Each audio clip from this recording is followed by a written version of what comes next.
evening and welcome to Netzach Yisrael's daily Kitzur Shulchan Aruch, the classic 19th century work of Rav Shlomo Gansfried, the abridged version of Shulchan Aruch, which is simple and accessible to scholar and layman alike. Today we're going to learn Siman Aleph, Dinei Hashkamas HaBoker, the halachas of getting up in the morning, of Voizayin Se'ifin, and it contains 7 Se'ifin. It's a rather atypical Siman, in that it includes so much hashkafa, so many pasukim from Nach, where Rav Shlomo Gansfried weaves in so much thought and so much really of an introduction of a hakdama to his sefer on the whole. And with that, he begins with the famous pasuk from Tehillim, Shivisi Hashem lenegdi samid, which of course we're familiar with as a pasuk on many of the amudim, many of the shtenders where the Chazan davens from, reminding us, Shivisi Hashem lenegdi samid, I place Hashem before me constantly. The Mishnah Berurah 2 starts with something similar, starts with the 6 mitzvahs tamidius, the 6 constant mitzvahs which a person is continually supposed to have in mind. And this is really the same theme, remembering, recognizing Hashem in front of us at all time. And right to Shulchan Aruch, klal gadol b'Torah, this is a great klal, a great rule in the Torah of amalas tzadikim ashalchim b'pnei Elokim, and in the great traits of the tzadikim who go before Hashem. Ki ein yishiv asa adam, tenu asay v'asakov, because the way a person lives and his dealings and his actions are different. They're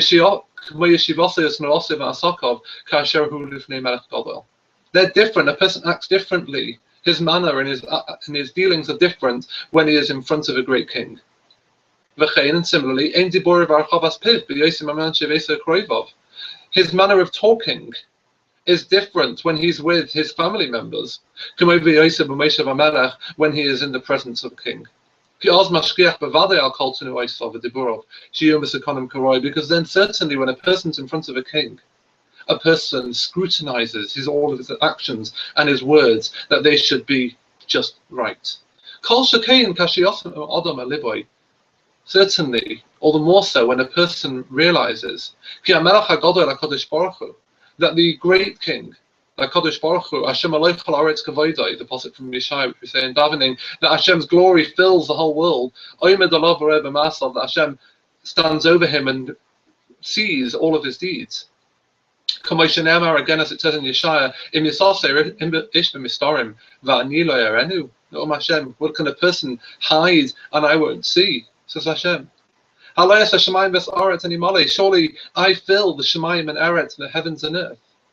B'vadai miyad, certainly straight away when a person realizes this, the awe and the humility will reach him. Out of the fear of Hashem Yisparach, and the person will be embarrassed from it. A person will be embarrassed to act out. Sif base. Says look at the Shulchan Aruch, not just when a person gets up, but even when a person is lying down on his bed. If a person should recognize who he's lying down in front of. And immediately when a person wakes up, he should remember the kindnesses of Hashem Yisparach Shemai, Asher Asa Imai, which he does with him. What's that? That he returned to him the neshama, the soul which he deposited by him, tired and weary. And Hashem has returned our soul to him, rested and renewed. What for? In order, the reason Hashem returns it is in order for us to serve him with all of our ability and to serve him all day. Because that is the totality of man's purpose, of our existence. As we read just now in Eicha, new for the morning, Rabba emunasecha. Many of those emunasecha are the trustworthy. Pirush, what does that mean? Every single morning we are considered as a new person. And we should acknowledge and thank every morning to Hashem for this. We should recognize and be grateful for our new existence every morning. And while a person is still in bed, before we get up, we should all say, I thank before you, Melechai V'Kayam, the eternal King, who has graciously returned me my soul. Rabba emunasecha, many is the trust, your trust in, your trustworthiness. And even though that a person's hands aren't yet clean, that means that while we've slept, there's a ruach tumah that's descended upon us. There's a tumah spirit, an impure spirit that's rested upon us, and coupled with that, we may have touched places that normally we'd have to wash our hands for. So we've not yet washed our hands for the morning. Nonetheless, says the Kitzur Aruch, a person is able to say this prayer of Moedani, because it doesn't contain the name of Hashem, and therefore it's not quite as holy. We can do that even with somewhat dirty hands. And then he ends off, in Tevas Bechemla, Tevas Rabbah. We should note that there's a comma between Shechazarta bin Ishmosi Bechemla, comma, Rabbah Emunasecha. Seif Gimel. Yehuda ben Tema, this might be familiar to us from Pirkei Avos. Yehuda the son of Tema says, "Have it as kanama, be bold like a leopard, the kalkanesher, and swift like an eagle. Rotz katzvi, be run like a deer, the gibor ka'ari, and be strong like a lion. Lasis ritzon avichosh b'shamayim, to do the will of your Father in heaven." Let's elaborate. As kanomer, what does it mean to be bold like a leopard? That means that a person shouldn't be embarrassed from people who scoff us when we serve Hashem. Kal Kanesha, secondly, what does it mean to be swift like an eagle? This corresponds to a person's sight. Loimar, that means to say, it should be easy for us to close one's eyes from looking at bad things, because that's the beginning of all sin, what we see. This is where the chain of sin, the eye sees, and then the heart desires, and our limbs finish the job. Rotz katzvi. Finally, what does it mean to run like a deer? Not finally, sorry, the penultimate. Keneged or raglayim, this corresponds to the legs, because your legs should run to do good. The gibor ka'ari, and finally, what does it mean to be strong like a lion? Keneged the leiv, corresponding to the heart. Because strength is in serving Hashem, that is in the heart. Va'amar, and it says to strengthen your heart in His service, and to overcome the inclination in order to conquer it. Is exactly like a warrior, like a strong person who overpowers his enemy, to conquer him, and to fell him to the ground. Therefore, a person needs to be strong like a lion. And immediately when he wakes up from his sleep, and he says, like we discussed, he should get up with alacrity, with speed, to serve Hashem, the Creator. Quickly before the Yetzer Hara, the evil inclination, comes and tries to overpower us with persuasions and arguments of Al Yakum not to get up. For example, he will come up with clever arguments in the winter. How on earth can you get up in this morning, so early in the morning when it's so bitterly cold? And in the summer he will ask, how can you get up from your bed? And you're not satisfied from your sleep, you've not had a good long night's sleep. Always similar arguments. Because the evil inclination, knows very well how to come up to people with tricks to prevent them from getting up. And therefore, everyone who reveres and fears the word of Hashem should overpower and not listen to the Yetzer Hara, not listen to that little voice in his head. And even if it becomes very hard because of the heaviness and laziness of the body, a person should set his goal to be the will of the Melech Malchei Amlochim, the King of all Kings, HaKadosh Baruch Hu. And you should imagine the following. That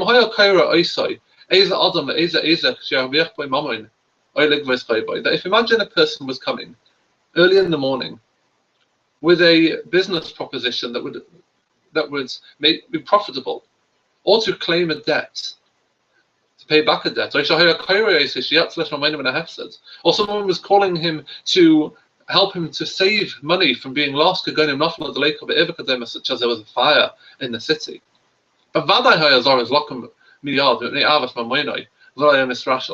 Certainly in such a case, if there was a case of loss of money, that a person would get up quickly because of his love for the money and he wouldn't hesitate. Likewise, if a person had to go to serve the king, he would get up quickly, not delay, so that he shouldn't be betrayed, or to find favor in the eyes of the king. How much more so? Should we get up quickly to serve Hashem? Here's of his reasons that a person should be quick to get up with speed. And finally, he ends off with some good advice. Someone who is accustomed to do this, just 4 or 5 times, it won't be so difficult after this. And he ends with the famous Mama Chazal, or that the person who comes to do the right thing or to become tahar, to become pure, he will get a lot of help. If it's possible for him to get up early at midnight, we're talking about halachic midnight, and Mishnah Berurah, by the way, says it's even before midnight, to arrange to say then the tikkun chatzos, the special tikkun for the loss of the Beis Hamikdash, etc. Matoiv, how great it is. As it says again, as we read just now in Eicha, Kumi, Reini Valayla, come up, get up, let's sing, referring to the learning at night, to the beginning of the watches. And so like HaKadosh Baruch Hu mourns at that time, Shenemar, as it says in Yirmiyah, Hashem Mimorei Yishog, Hashem from a high place will roar, and from his high abode, from his holy abode, he will give his sound. He will surely roar over his dwelling. And the Gemara Bracha says, woe to my children that because of their sins I have destroyed my house. And I have burnt my sanctuary. And they are scattered, they are exiled amongst the nations. And if it's impossible for him to get up every night at midnight, he should try at least to get up before daybreak, before sunrise. And like David of blessed memory said in Tehillim, I will wake the morning. And he explains that to me, I will awake the morning, and the morning won't awake me. I will get up early. Even after Chatzos, a person can still say the special Tikkun Chatzos. Rav Noach Weinberg Zatzal always used to encourage us to do it. And after that, everyone should delve in the Torah, everyone according to his capability. A Mashir of Mishnayos that really comes before everything. And he puts in brackets here, you may have heard this in a Shiva house, unfortunately, that Mishnayos is very connected and very auspicious to learn for the Neshama, and the word Mishnah, the word Neshama, are made up of the same letters, obviously a different way around. And if he's incapable of that, he can't learn Mishnayos by himself. Yasit but Tehillim, he should either delve into Tehillim or Ma'amodis, or the special sections of Tanakh and Gemara that were set aside to learn for every single day, that printed at the back of some of the older Sidurim, Mesifrei Musa and the books of Musa. It's better to say a little bit with intent and know what we're saying than to say too much and have no idea. Tana Rebbe Chia, we learned a Brisa of Rebbe Chia. Anyone who delves into the Torah at night, Shekhinah connected, then it's considered as if the Shekhinah is facing him. Shenemar, and we quote this pasuk that we said before, from Eicha, Kumi Reini Valayla L'Rosh Hashmoros, get up, sing at night to the beginning of the watches. Shifchi Chamayim Libech Mochach Pnei Hashem, pour your heart out like water opposite Hashem, referring to that when Hashem is available, as it were. Pirish Shekhinah who was connected. That means the Shekhinah, that's when it's opposite you. Oidamu Rabbi Seinu, Zechrenam Lavracha. Chazal also said, and he's quoting here from the Zohar, anyone who learns Torah at night is considered an Eved Hashem. As it says in Tehillim, all the servants of Hashem who stand in the house of Hashem at night. And in the short night, that it's really difficult or it's impossible to get up like this.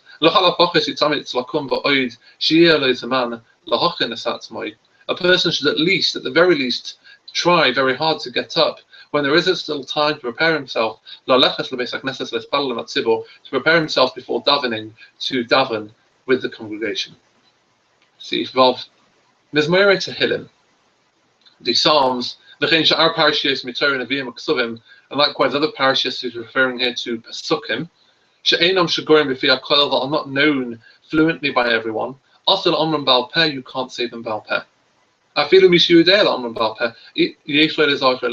Even someone who happens to know the 17th or the 23rd parak of a particular book of Nach, he still shouldn't say it by heart. The Summa Mutter, but as we're going to explain later on in Shulchan Aruch, a blind person can. But Chasam Sofer actually says about Tehillim that because the Leviim used to sing the Tehillim, and they didn't have sheet music in front of them to read from, therefore Tehillim is something that we can say off by heart. So if Zayin, we spoke before about the Ma'amados, these set texts from Tanakh, etc., that were at the back of the Siddur that people used to say. So if you look at Shulchan Aruch, that a person should object to people who say these and end off with a proper bracha, Baruch Atah Hashem Shemeh Tefillah. But rather one should say Baruch Shemeh Tefillah B'lei Shem. Rather one should end Baruch Shemeh Tefillah without the Shem Hashem. This concludes Siman Aleph.